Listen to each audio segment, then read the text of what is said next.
네, 오늘은 7월 18일입니다. 오늘 화요일입니다. 새벽 예배 나오신 우리 성도님들을 환영합니다. 말씀 나누기 전에 공동기도 제목으로 기도하는 시간 갖도록 하겠습니다. 기도하시겠습니다. 홍석화 집사의 암을 치료해 주십시오. 배우진 집사의 뇌졸중을 치료해 주십시오. 언어가 회복되고 오른쪽 팔다리에 힘이 생겨나도록 해주십시오. 곽은나 집사를 치료해 주십시오. 권하자 집사가 다시 걷도록 해주십시오. 이승학 성도의 뇌종양 치료가 잘 되게 해 주십시오. 권현민 형제를 치료해 주십시오. 김에브라임 형제가 신장 이식을 속히 받도록 해 주십시오. 김시희 집사가 걷도록 해 주십시오.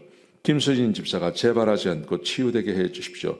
황순희 집사가 걷도록 해 주십시오. 예수님의 이름으로 기도합니다. 아멘.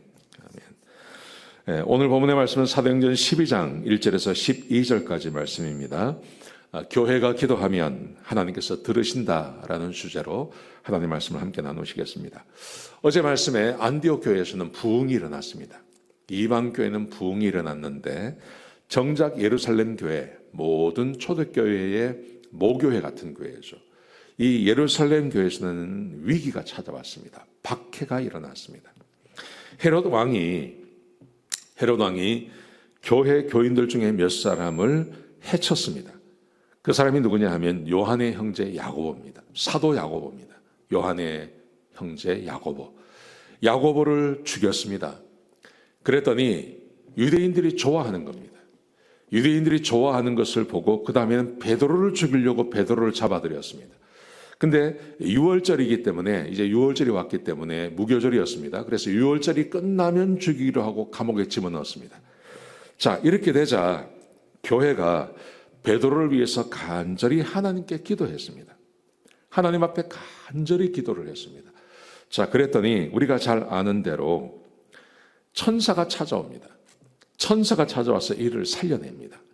교회가 기도했더니 천사가 와서 그를 살려내는 이야기가 오늘 본문 가운데 기록되어져 있습니다. 여러분, 교회가 기도하면 어떤 일이 생길까요? 물론 야고보는 왜 그러면 죽였냐 이렇게 말할 수 있습니다. 그런데 제가 지난주일 말씀을 드렸습니다. 하나님 보시기에 어느 게 더 좋을까요? 우리가 이 땅에 사는 게 좋을까요? 우리가 천국 가서 사는 게 좋을까요? 천국 가서 사는 게 훨씬 좋은 겁니다. 그냥 우리 생각에는 야고보는 그냥 왜 죽이고 베드로는 왜 살렸느냐 이렇게 생각할 수 있지만 죽임당한 야고보 입장에서는 천국에 가면 이 땅에 사는 것보다 천국에 있는 것이 훨씬 나은 거죠. 여러분, 그래서 죽었다 살았다 하는 것이 큰 차이가 있는 것은 아닙니다.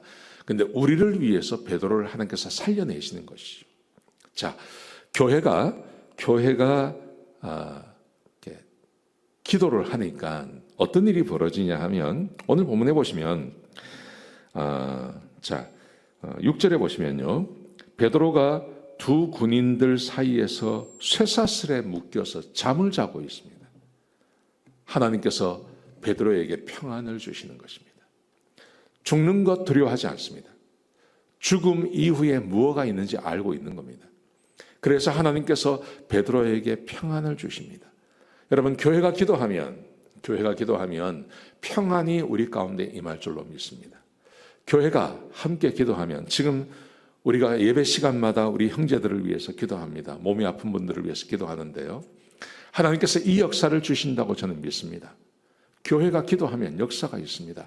제일 먼저 하나님께서 평안을 주십니다.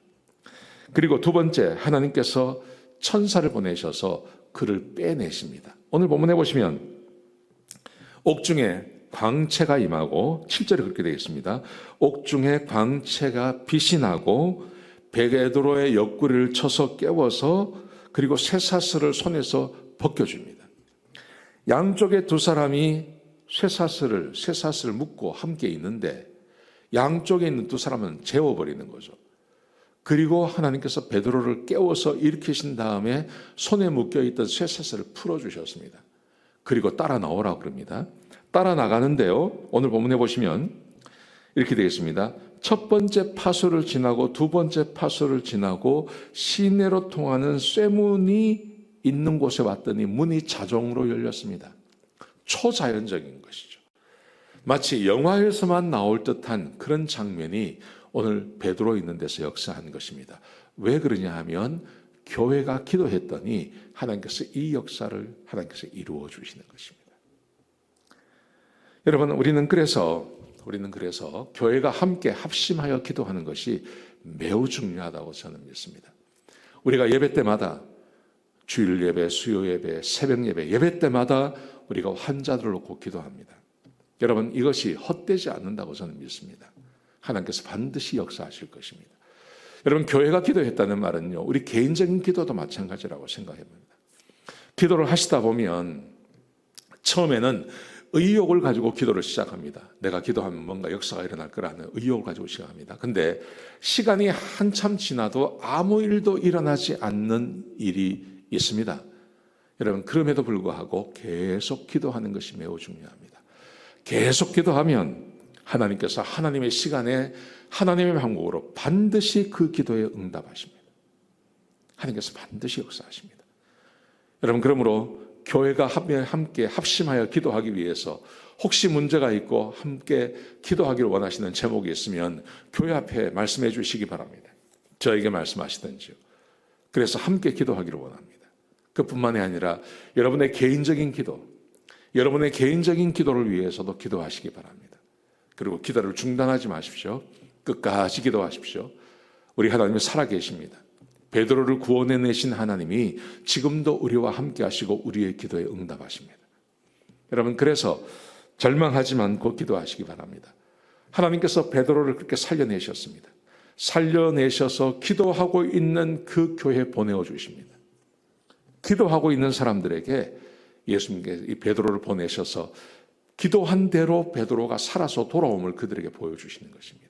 하나님이 살아계시다는 것을 보여주시는 것입니다.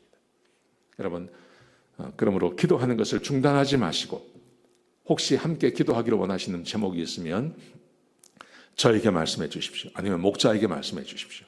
우리가 함께 기도하겠습니다. 그리고 개인적인 기도 포기하지 말고 기도하시기 바랍니다. 우리 하나님께서 역사하실 것입니다. 기도하시겠습니다.